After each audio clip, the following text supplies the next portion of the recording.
விக்ரமாதித்தன். அத்தியாயம் 2. கல்வெட்டு தகவல்.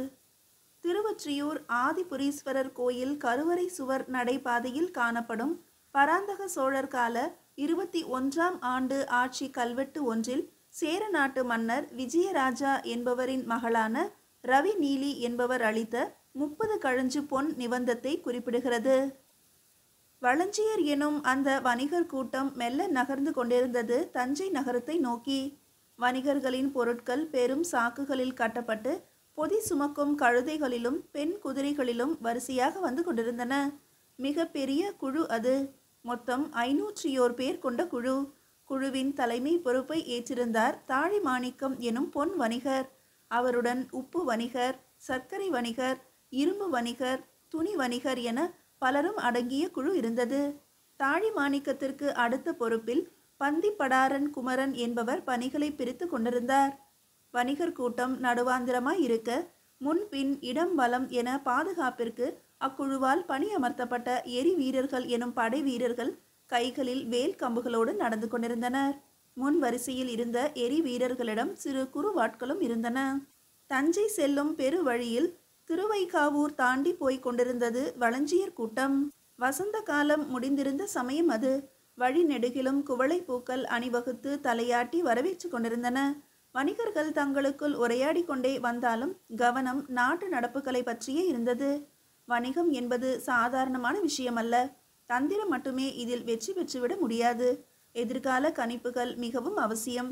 அதிலும் அரசியல் நகர்வினை கவனித்து கொண்டே வர வேண்டும். எது விற்கும், எது தேவைப்படும், எது மிஞ்சும் என்பதை தாண்டி எது அடுத்த வணிக நகரம் என்பதையும் உணர்ந்திருக்க வேண்டும். ஒவ்வொரு மன்னரின் காலத்திலும் ஒரு நகரம் நிச்சயமாய் ஒரு சிறந்த நகரமாக உருவெடுக்கும். அதை முன்பே உணர்ந்து தம் இருப்பினை அங்கு தக்க வைத்து கொள்ள வேண்டியது வணிகர்களின் திறனை பொறுத்தது. நாம் எடுத்திருக்கும் இந்த முடிவு சரிதானா? மெல்ல மௌனம் கலைத்தார் தாழிமாணிக்கம். சரியாகத்தான் தோன்றுகிறது. நாம் இருப்பதுவோ சோழபுரம். அருகில் மிக பெரிய நகரமாய் குடந்தை. அங்கு இனி புதிதாய் எதையும் தொடங்க இயலாத நிலை. காரணம், வளர்ந்துவிட்ட நகரம் அது.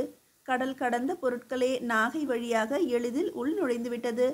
கிடைத்தற்கரிய பட்டு இன்று தெருவுக்கு தெரு ஏலம் விடப்படும் அளவிற்கு பெருகிவிட்டது. அதுவுமின்றி அருகிலேயே தலைநகராம் பழையாறை. அரசின் கெடுபிடிகள் சற்று அதிகமுள்ள இடம். மறவர்களின் நடமாட்டமும் அதிகம்.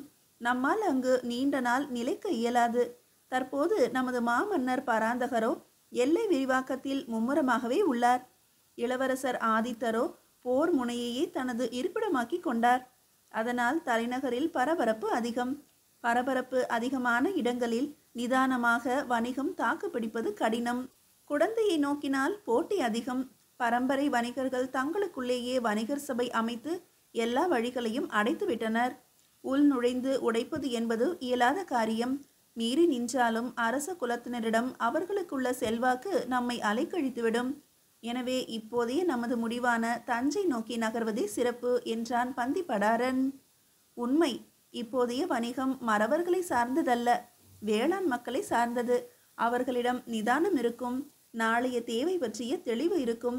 உணவு, உடை, பொன், வெள்ளி என எதிலும் ஒரு பற்று இருக்கும்.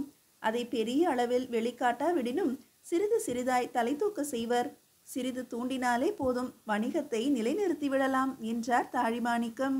ஆம், அதற்குத்தான் தஞ்சை சிறந்த ஊர் என்கிறேன். வேளாண்மையும் நெசவுமே முதன்மை பெற்ற ஊர். நம் போன்ற வணிகர்களுக்கு எளிதாய் கொள்முதல் செய்ய ஏற்ற இடம். அதே போல அங்கு கிடைக்காத விஷயங்களை குடந்தை, நாகை, பழைய அறையிலிருந்து தருவித்து விற்றுவிட இயலும். ஆடம்பர வாழ்க்கைக்கு அடிமைப்படாத மக்கள். ஆனால் அவசியம் என்ற பின் துணிந்து வாங்குவார்கள் என்றான் பந்திப்படாரன். இவர்கள் பேசுவதை கேட்டுக்கொண்டே வந்து கொண்டிருந்த இன்னொரு வணிகர் ராமசெட்டி தனது கருத்தையும் வெளியிட்டார். தற்போதிருக்கும் நம் மன்னருக்கு தஞ்சையின் மேல் பிடிப்பு அதிகம். தனது பாட்டனார் விஜயாலயர் எடுப்பித்த நிசும்ப சூதனியை வணங்காமல் எச்செயலையும் தொடங்குவதில்லையாம். அதனாலேயே அதிக நாட்கள் தஞ்சையிலேயே இருந்து விடுகிறாராம். தஞ்சையில் கைக்கோள படையில் இருக்கும் எனது மருமகன் தந்த தகவல் இது. கூடிய விரைவில் தஞ்சையே தலைநகரானாலும் வியப்பில்லை என்கிறான் என்றார் அவர். மிக நல்ல செய்தி ஐயா இது. நீர் சொன்னது மட்டும் நடப்பின் மிகப்பெரிய எதிர்காலம் நமக்கு உண்டு. தஞ்சை தலைநகராக மாறுவதற்குள் நமது இருப்பையும் வணிகத்தையும் நிலைப்படுத்தி கொண்டால் போதும். அதன்பின் 2 தலைமுறைக்கு கவலையின்றி வாழ முடியும். நீர் சொன்ன இத்தகவல் உள்ளத்தில் புது வேகத்தை உண்டு பண்ணுகிறது. ஒரு நல்ல இடம் தேர்வு செய்து அவரவர் தமது வணிகத்தை துவங்கிவிட்டால் போதும். அதன்பின் ஒருவர் கைப்பற்றி ஒருவர் என அனைவருமே மேலே வந்துவிட முடியும். இதற்கு அடிப்படையான ஒரே விஷயம் நமது ஒற்றுமை. எது வரினும் அது சிதையாமல் பார்த்து கொண்டால் போதும். வணிகனுக்கென்று சொந்த ஊர் எதுவும் இல்லை. எங்கு வாணிபமோ அதுவே அவன் ஊர். அதேபோல் வணிகனுக்கென்று தனிப்பட்ட உறவுகள் இல்லை. சக வணிகர்களே அவன் உறவுகளும் எதிரிகளும். ஒரு புது இடத்திற்கு செல்கிறோம். நமக்கு முன்பே அங்கு நம்மை போல ஒரு கூட்டம் இருக்கும். வணிகமும் செய்யும். அவர்களையும் தாண்டி நாம் நிற்க வேண்டும் எனில் பொறுமையும் நேர்மையும் ஒற்றுமையும் கைவிடாதிருத்தல் அவசியம் என்றார் தாழிமாணிக்கம். ஆம், மிகப்பெரிய உண்மை இது. ஒரு நாட்டின் மிகப்பெரிய பலமே வேளாண்மையும் வணிகமும் தான். தஞ்சை வேளாண்மையில் கொடிகட்டி பறக்கிறது. விளைச்சல் அதிகம். பொன்னி நதியின் கருணை அது. அங்கு வணிகத்தையும் பலப்படுத்தி நாம் நின்றால் போதும். அரசும் மகிழும் என்றார் ராமசெட்டி. நல்லதே நடக்கும், நம்புவோம் என தாழிமாணிக்கனார் கூறியவுடன் உடன் வந்த அனைவர் மனமும் அதையே ஆமோதித்தன. சோழபுரத்திலிருந்து கிளம்பிய இந்த வணிகர் கூட்டம் தம் எதிர்காலம் முழுவதையும் தஞ்சையை நம்பி பணயம் வைத்து தஞ்சை கோட்டை வாசலில் நுழைந்தது. நுழைந்த முதல் கணமே கோட்டை காவலர்களால் தடுக்கப்பட்டு தகவல் நிர்வாகத்தை கவனித்து வந்த பழுவேட்டரையருக்கு அளிக்கப்பட்டது. அவரது அனுமதிக்காக காத்திருந்தது வணிகர் கூட்டம். அதே நேரம் வசந்த விழா முடித்து திரும்பிய சோழ தேசத்தின் இளவரசர் ஆதித்தன் தஞ்சைக்குள் பிரவேசித்தான். கோட்டைக்குள் தனது புரவியோடு நுழைய இருந்த ஆதித்தனின் கவனத்தை இந்த வணிகர் கூட்டம் கவர்ந்தது. என்னவென்று விசாரித்தான். கோட்டை காவலரிடம் அதற்கு தகவல் சொல்லப்பட்டது. அக்குழுவின் தலைவர் எவரென கேட்டு அழையுங்கள் அவரை என்றான் ஆதித்தன். காவலன் விரைய அவனோடு வாயிலுக்கு வந்தனர் தாழிமாணிக்கமும் ராமசெட்டியும். இளவரசனை கண்டவுடன் தலை குனிந்து வணங்கினர்.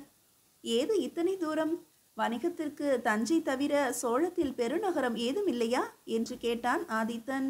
பெருநகரங்களில் இருப்பவர்களுக்கு மட்டுமே அனைத்தும் கை கெட்டும் தூரத்தில் கிடைக்க வேண்டுமா என்ற எண்ணமே காரணம் இளவரசே. தஞ்சை போன்ற வளரும் ஊர்களில் இங்கு கிடைப்பதற்கரிய பொருட்களை எல்லாம் உடன் கொடுக்க விழைகிறோம் என்றார் தாழிமாணிக்கம். அது மட்டும்தான் காரணமா? கூர்ந்து கவனித்தவாறே கேட்டான் இளவரசன். எங்களையும் நிலைப்படுத்தி கொள்ள தஞ்சை போன்ற ஊரில் எளிதாக முயற்சிக்கலாம் என்ற எண்ணமும் உண்டு இளவரசே என்றார் தாழிமாணிக்கம். வந்திருக்கும் எவருக்குமே தஞ்சை சொந்த ஊரில்லையோ? கவனமாக கேட்டான் ஆதித்தன். வணிகனுக்கு சொந்த ஊர் என்று எதுவும் இல்லை இளவரசே. வணிகம் எவ்விடமோ அவ்விடமே இருப்பிடம் என்றார் தாழிமாணிக்கனார். இத்தனை வணிகர்கள் ஒரே சமயத்தில் இங்கு எனில் இங்கிருக்கும் வணிகர்கள் நிலை என்ன? கேள்வினை முன்வைத்தான் ஆதித்தன். முன்பே வணிக சபையோருடன் பேசியுள்ளம் இளவரசி. சில நிபந்தனைகளோடு அனுமதித்திருக்கிறார்கள். அதிகம் தொந்தரவு இராது எங்களால் அவர்களுக்கு. நான் இதை அனுமதிக்க மறுத்தால்? கேள்வியிலேயே உறுதி தெரிந்தது. சோழத்தின் வணிகத்தை சோழ இளவரசரால் தடுக்க முடியாது இளவரசி. சோழ குடிகளின் வளர்ச்சியும் பாதுகாப்பும் உங்களை சார்ந்ததல்லவா? பணிவாக கேட்டார் தாழிமாணிக்கனார். பேச்சினில் அடக்கம் தென்படவில்லையே. வணிகர்கள் என்பதால் இப்படித்தான் பேசுவீர்களோ? சற்று கோபம் காட்டினான் ஆதித்தன். செயலில் நேர்மை கொண்டவர்களின் பேச்சு சற்று மிகையாகத்தான் தெரியும் இளவரசே. பணிவோடு பதிலளித்தார் தாழிமாணிக்கம். நல்லது. சோழம் விட்டு வேறு எங்கு வாணிபம் தொடர்பாக பயணிப்பீர்கள்? கேள்வியை மாற்றினான் ஆதித்தன். ராஷ்டிரகூடம், ஈழம், பாண்டியம், ஒரு முறை கலிங்கம் கூட சென்றவர்கள் எங்கள் கூட்டத்தில் உண்டு பதிலளித்தார் தாழிமாணிக்கம். நல்லது. உங்களின் தெளிவான பேச்சிற்காக உங்களை அனுமதிக்கிறேன். பேச்சின் நேர்மை செயலிலும் எதிர்பார்க்கிறேன். இப்பொழுது விடைபெறுகிறேன் என்ற ஆதித்தன் சற்று திரும்பி, அடுத்த முறை ராஷ்டிரகூடம் மற்றும் கங்க நாடு செல்வதாக இருந்தால் என்னை சந்தித்து விட்டு செல்லுங்கள் என்று கூறிய வேகத்திலேயே உள் நுழைந்தான் கோட்டைக்குள். மீண்டும் இருவரும் தங்கள் கூட்டத்தினரோடு சென்று இணைந்து கொண்டனர். இளவரசரே சொல்லிவிட்டாரே, வாருங்கள் கோட்டைக்குள் செல்லலாம் என்ற ராமசெட்டியை தடுத்து நிறுத்தினார் தாழிமாணிக்கம். இது தவறு. நம் வருகை தஞ்சையின் நிர்வாக அதிகாரியான பழுவேட்டரையருக்கு தெரிவிக்கப்பட்டுள்ளது. அவரை சந்தித்து அனுமதி பெறும் வரை காத்திருப்பு அவசியம். வணிகம் செய்ய நாம் வந்திருக்கிறோம். எவர் மனதிலும் நம்மை பற்றி தவறான பிம்பத்தை உருவாக்கி விடுதல் கூடாது. இளவரசர் அனுமதித்து விட்டார், நம்முடன் நின்று பேசிவிட்டார் என்பதற்காகவே பழுவேட்டரையரை மதிக்க தேவையில்லை என்று அர்த்தமில்லை. அவரது தொடர்பும் நமக்கு இங்கு அவசியம். அமைதியாய் இருங்கள், காத்திருப்போம் என்றார் தாழிமாணிக்கம். அப்படியெனில் நான் போய் கோட்டை வாயில் அருகிலேயே நிற்கிறேன். பழுவேட்டரையர் வந்ததும், இளவரசர் நம்மை அனுமதித்தையும் கூடி விடுகிறேனே என்றான் இளைய வணிகனான ரவிகொற்றன். தேவையில்லை, அது உன் வேலையும் இல்லை. இங்கு நடந்ததை கோட்டை காவலன் நிச்சயமாய் பழுவேட்டரையரிடம் கூறுவான். அதன் பின் நாம் எது பேசினாலும் இளவரசர் அனுமதித்த திமிரில் பேசுகிறோம் என்ற எண்ணமே தோன்றும். எனவே எவரும் அவசரப்பட்டு வார்த்தைகளை அவர் முன்பு பிரயோகிக்க வேண்டாம். இளவரசர் பேசியது பற்றியோ நம்மை அனுமதித்தது பற்றியோ எதுவும் பேச வேண்டாம். அவர் அனுமதிக்காக காத்திருக்கிறோம் என்பதை மட்டும் அவருக்கு உணர்த்தினால் போதும் என்றார் தாழிமாணிக்கனார். உண்மை, அனுபவமே பல விஷயங்களை முன்னெடுத்து செல்லும். தாழிமாணிக்கனார் கூறுவது சரி. எவர் மனதிலும் நம்மை பற்றிய வெறுப்பு ஏற்பட்டுவிடக்கூடாது என்பது வணிகர்களாகிய நமக்கு மிகவும் முக்கியம். எனவே அவர் சொல்வதை கேளுங்கள் என்றார் இன்னொரு முதிய வணிகர். குழு அமைதியானது. தமக்குள் சிலாகித்து கொண்டது. நல்லதொரு தலைமை, நாளைய தினத்தை யோசித்து செயல்படும் திறமை மனதிற்குள்ளேயே தாழிமாணிக்கனாரை வாழ்த்தியது. அனைவரின் கண்களும் கோட்டை வாயிலேயே பார்த்து கொண்டிருக்க, தனது பெரிய சரீரத்துடனும் சிவந்த கண்களோடும் முறுக்கி விடப்பட்ட மீசையோடும் விரைப்பான முகத்தோடும் கோட்டையின் உள்ளிருந்து வெளிவந்தார் அவர். பழுவேட்டரையர் கண்டன் அமுதனார். அங்கிருந்து ஒரு காவலன் ஓடி வந்து அவர் அனைவரையும் அழைப்பதாக கூற, கூட்டமாய் வாயில் நோக்கி சென்றனர் வணிகர்கள். இங்குள்ள வணிகர் சபையோடு நல்ல உறவுண்டா? பேசியாகிவிட்டதா? நேரடியாக விஷயத்துக்கு வந்தார் பழுவேட்டரையர். ஆயிற்று ஐயா, தங்களது அனுமதிக்காகவே காத்திருக்கிறோம் என்றார் தாழிமாணிக்கம் பணிவாக. இருக்கட்டும், இருமுடி சோழ தெருவில் அங்காடிகள் அமைத்து கொள்ளலாம். இடமும் உண்டு. வணிகர்களாகிய உங்களிடத்தில் நான் அதிகம் கூற தேவையில்லை. வாணிபத்தில் நேர்மை, பழகுதலில் எளிமை, இவை தாண்டி விற்கும் பொருட்களில் தரம், விலைக்குள் கட்டுப்பாடு, இவற்றில் எது தவறினும் என் இன்னொரு உருவத்தை சந்திக்க நேரிடும் என்றார் கண்டிப்பான குரலில். எந்தவித தவறும் நடைபெறாது என எம்மால் உறுதியளிக்க முடியும் என்றார் தாழிமாணிக்கனார். நல்லது. வணிக சபை முழுவதும் மூவேந்த பெருந்தச்சரின் கண்காணிப்பில் உள்ளது. குறை நிறை எதுவாயினும் அவரிடத்தை விவாதியுங்கள். அவர் மூலமாகவே உங்களது கோரிக்கைகள், தகவல்கள் பரிமாறப்பட வேண்டும். முன் அனுமதி பெற்று அரசரையும் இளவரசரையும் ஒருமுறை சந்தியுங்கள் என அவர் முடிக்கும் முன்பு இளைய வணிகன் ரவிகொற்றன் ஏதோ கூற வாய் திறக்க எத்தனிக்க, அவனது கையை சட்டென்று பிடித்து அழுத்தி அவனை தடுத்துவிட்டு, அப்படியே ஆகட்டும் ஐயா, நாங்கள் தஞ்சைக்குள் நுழையலாமா என மீண்டும் கேட்க, தங்கள் அனைவரின் வரவு தஞ்சைக்கு வளம் சேர்க்கட்டும் என்று கூறிய பழுவேட்டரையர் திரும்பி நடக்க ஆரம்பித்தார். சிறிது தூரம் சென்றதும் ஒரு வீரனை அழைத்து, இளவரசரிடம் இவர்கள் பேசியதையோ அவர் அனுமதித்ததையோ கூறாமலேயே எனது அனுமதி பெற காத்திருந்தது இவர்களின் நல்ல பண்பினை காட்டுகிறது. என்றாலும் ஒரு வார காலத்திற்கு இவர்களை கண்காணித்து வாருங்கள் என்றார். நல்ல பண்பாளர்கள் என்கிறீர்கள், கண்காணிக்கவும் சொல்கிறீர்களே, குழம்பியவாறே கேட்டான் அந்த வீரன்.